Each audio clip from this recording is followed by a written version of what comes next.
छोटी red riding hood. एक दफा का जिक्र है, एक गांव में प्यारी सी छोटी लड़की रहती थी।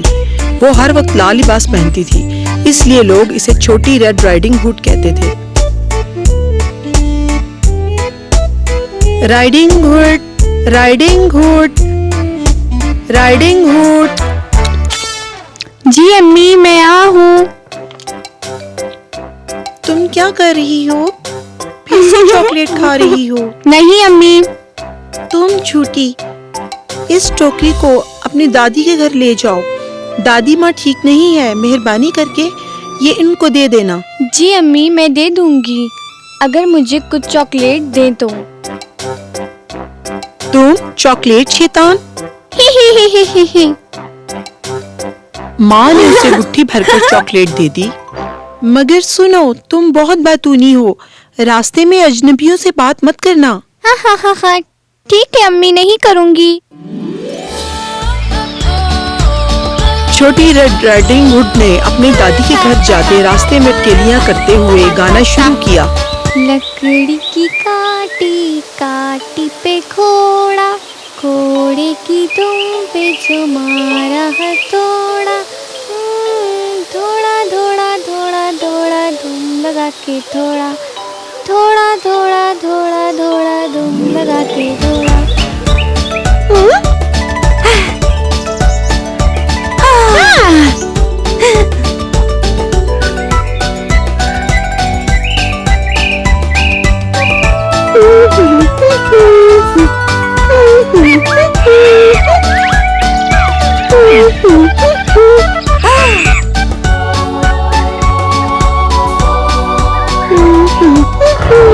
अचानक एक बहुत खौफनाक बड़ा बुरा भेड़िया उसके रास्ते में आ गया।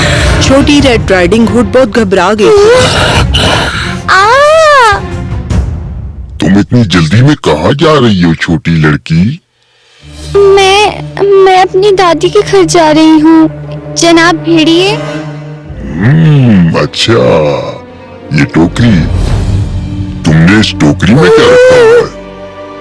ये दूध और फल है मेरी दादी के लिए, वो बहुत बीमार हैं।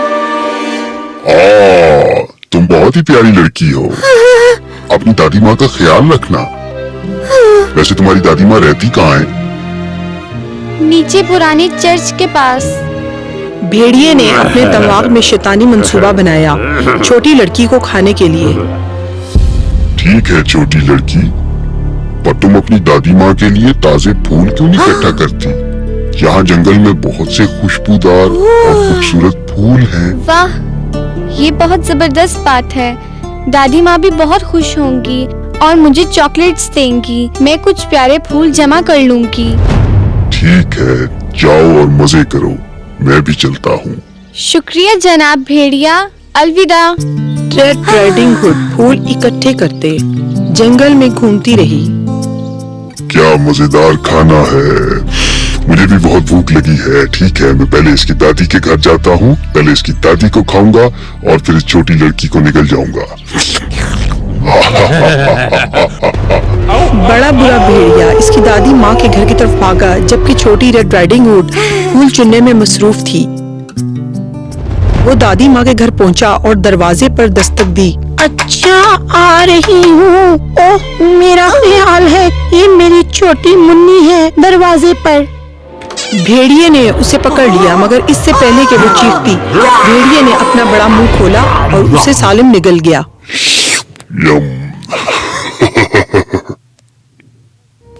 भेड़िए ने फिर दादी माँ के कपड़े अलमारी में से निकाले और इन्हें पहनकर अपना भेस बदल लिया। वो उसी के बिस्तर पर लेट गया। छोटी रेड राइडिंग हुड का इंतजार करने लगा। इस दौरान छोटी रेड राइडिंग हुड रास्ते में थी। टिम टिम करता तारा, बजे रात के 12।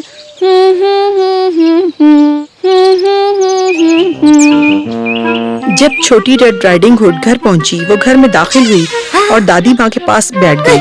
आप कैसी हैं दादी माँ? मैं अच्छी नहीं थी, पर अब तुम्हें देखने के बाद बेहतर महसूस कर रही हूँ। ओ मेरे दादी माँ, आप कितनी बड़ी आंखें हैं। तुम्हें देखने के लिए बेहतर मेरी प्यारी। ओ मेरे दादी माँ, आप कितने बड़े कान हैं। तुम्हें सुनने के लिए बेहतर मेरी प्यारी। दादी माँ, आप कितने बड़े दांत हैं। तुम्हें खाने के लिए अच्छे हैं। और यूं ही भेड़िए ने ये कहा, वो बिस्तर से बाहर लपका और छोटी रेड राइडिंग हुड को खा गया।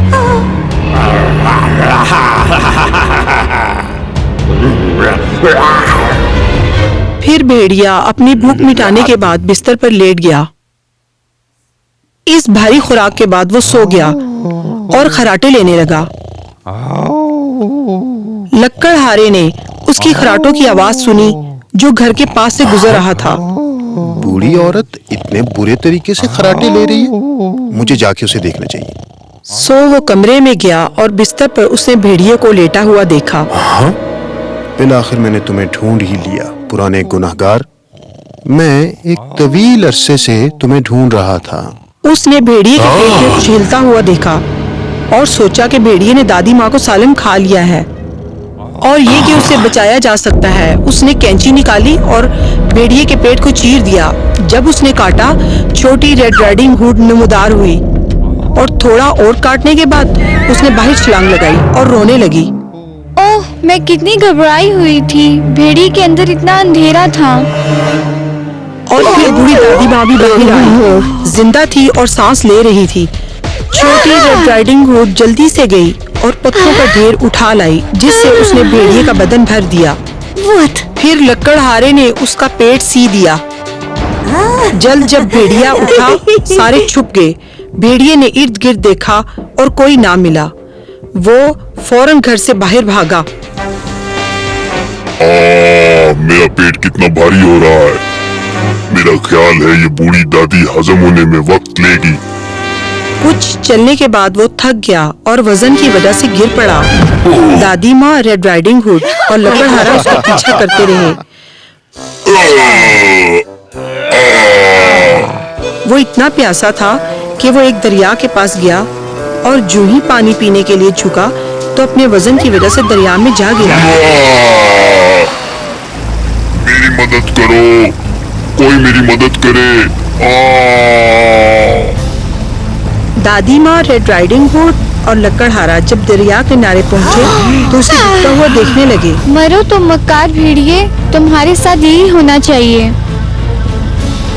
मेरी मदद करो, कोई मेरी मदद करे।